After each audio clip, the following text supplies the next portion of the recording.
የአፍሪካ የሜትሮሎጂ ሳይንስ ጉባኤ አፍሪካን የአየር ንብረት ለውጥን ለመቋቋም የጀመሩትን ጉዞ የሚደግፍ መሆኑ ተገለጸ። ጉባኤው የአፍሪካን የማይበገር የአየር ንብረትና ዘላቂ ልማትን ለማረጋገጥ የሜትሮሎጂ ማህበረሰብን ማዘመን በሚል መሪ ሐሳብ እየተካሄደ ነው። ቴዎድሮስ ኃይለ ኢየሱስ ተከታትሎታል። የአፍሪካ የማይበገር የአየር ንብረት ለውጥና ዘላቂ ልማትን ለማረጋገጥ የሜትሮሎጂ ማህበረሰብን ማዘመን በሚል መሪ መልእክት የመጀመሪያው የአፍሪካ የሜትሮሎጂ ኢንስቲትዩት የሳይንሳዊ ጉባኤ እዚሁ አዲስ አበባ ላይ ተጀምሯል።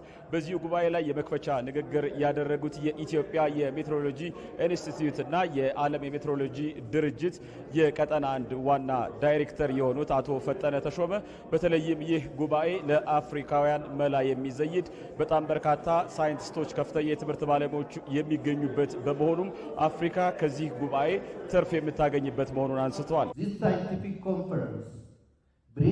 ይህ ሳይንሳዊ ጉባኤ ከመላው ዓለም የተውጣጡ ከፍተኛ የትምህርት ተቋማትን፣ መሪዎችን፣ ሳይንቲስቶችንና ተመራማሪዎችን በአንድ ላይ ያሰባሰበ ነው። በዚህ አዳራሽ ውስጥ የተሰባሰቡት እነዚህ ታላላቅ አእምሮዎች ለአፍሪካ የአየር ንብረት ለውጥ መፍትሄዎችን እንደሚያመነጩ፣ የአየር ንብረት አገልግሎትን እንደሚያሻሽሉና በተለያዩ አካላት መካከል ያለውን ትብብር እንደሚያጠናክሩ በጽኑ እናምናለን። ስለ ጉባኤው ዓላማ የተናገሩት ደግሞ የአፍሪካ የሜትሮሎጂ ማህበረሰብ የቦርድ ሊቀመንበር የሆኑት ዶክተር ቡርሃኒ ናያንዜ ናቸው። ዶክተር ቡርሃኒ ናያንዜ በተለይም እንደዚህ አይነት ጉባኤዎች የአፍሪካን የአየር ንብረት ለውጥን ከፍተኛ ሁኔታ የሚለውጡ ሀሳቦች የሚገኙበት መሆኑን አመላክተዋል።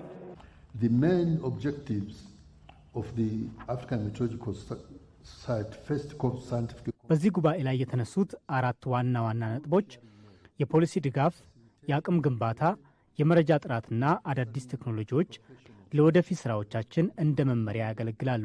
በተለይም ወጣት ተመራማሪዎች በዚህ ዘርፍ እንዲሳተፉ ማበረታታትና አርቲፊሻል ኢንቴሊጀንስን ለትንበያ ስራዎች መጠቀም የአህጉሪቱን የሜትሮሎጂ አገልግሎት ወደ አዲስ ምዕራፍ ያሸጋግረዋል። and other scholars coming from outside will create an environment conducive.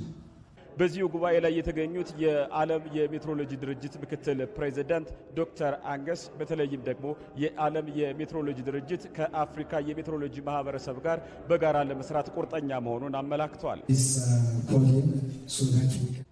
The conference is significant in Africa as it brings together አፍሪካ በአየር ንብረት ለውጥ ተጽዕኖች በከፍተኛ ሁኔታ የምትጠቃ አህጉር በመሆኗ ትክክለኛና ወቅታዊ የሜትሮሎጂ መረጃዎችን ማግኘት ለህልውናችን ወሳኝ ነው። በመሆኑም የሜትሮሎጂ ሳይንስን በማዘመን የቅድመ ማስጠንቀቂያ መረጃዎችን በማጠናከርና በሀገራት መካከል ያለውን የቴክኖሎጂ ሽግግር በማፋጠን ረገድ ይህ ጉባኤ ትልቅ ሚና ይጫወታል። ሁላችሁም ተሳታፊዎች እውቀታችሁን፣ ልምዳችሁን እንድታጋሩ እንዲሁም ለአህጉራችን የሚበጁ አዳዲስ መፍትሄዎችን ለማመንጨት በንቃት እንድትሳተፉ ጥሬን አቀርባለሁ። የዓለም ሜትሮሎጂ ድርጅት በመግባቢያ ሰነዳችን ላይ በተቀመጡት ተግባራት አማካኝነት ከአፍሪካ ሜትሮሎጂ ማህበረሰብ ጋር ያለውን ትብብር ለማጠናከርም ቁርጠኛ ነን።